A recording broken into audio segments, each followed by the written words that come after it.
And some of you will really struggle in prayer. And let me tell you this, the key to growing in prayer is not to focus on prayer. That's actually the way to be someone who struggles with prayer. Have you ever noticed that when you're driving? If you say, I don't want to cross the yellow line, and you keep looking at it, guess where you're going to drive? Right over the yellow line. The key is to look down the road.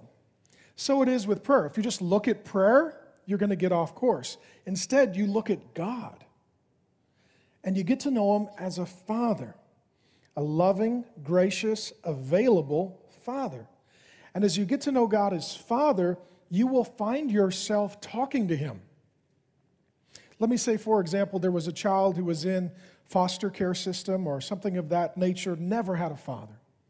And all of a sudden they were adopted by a father into a family. Their father was amazing and loved them and available to them and would be interrupted at any point to hear anything they wanted to talk about, and always answered every request and was present and loving and available.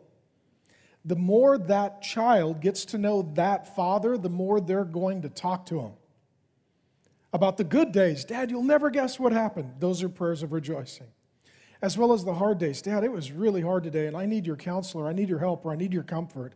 I don't know what to do here. The key to prayer is not to focus on prayer, but to get to know the Father. And Jesus here is going to pray to the Father, and we're going to read it for ourselves as we eavesdrop on the conversation that the Trinity has. Here's how it reads. Luke 22, 42 through 46.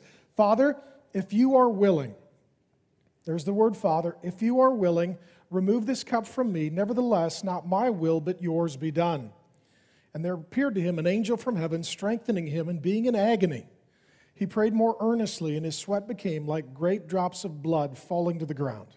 And when he rose from prayer, he came to the disciples and found them sleeping for sorrow. And he said to them, why are you sleeping? Rise and pray that you may not enter into temptation.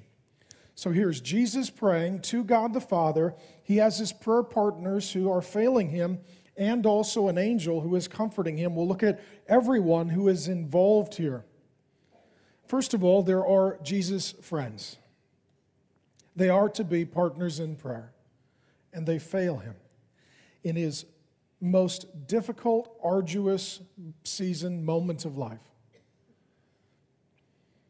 And I know that for some of you, this is where church is difficult, or Christian friendships are difficult, or signing up for a community group is difficult because perhaps in the past you've extended yourself and God's people have failed you. And let me say that on behalf of Jesus, I'm sorry, we're sorry. And I know that there are people who would say that about me. Mark failed me. And so I'm not without guilt as well. But one thing I do love is though Jesus' friends failed him, you'll see later on in Luke, Jesus remains friends with them. He continues to love, pursue, forgive, and to work on the friendship. How many of you right now are really failing somebody who needs you? They're in a season of real trouble and trial. It's a dark day for them, and maybe you're too busy, or at least that's the excuse that you use, or perhaps they're just depressing because of the season they're in. The Puritan Matthew Henry used to talk of swallow friends, meaning they leave when winter comes. Are you that kind of friend?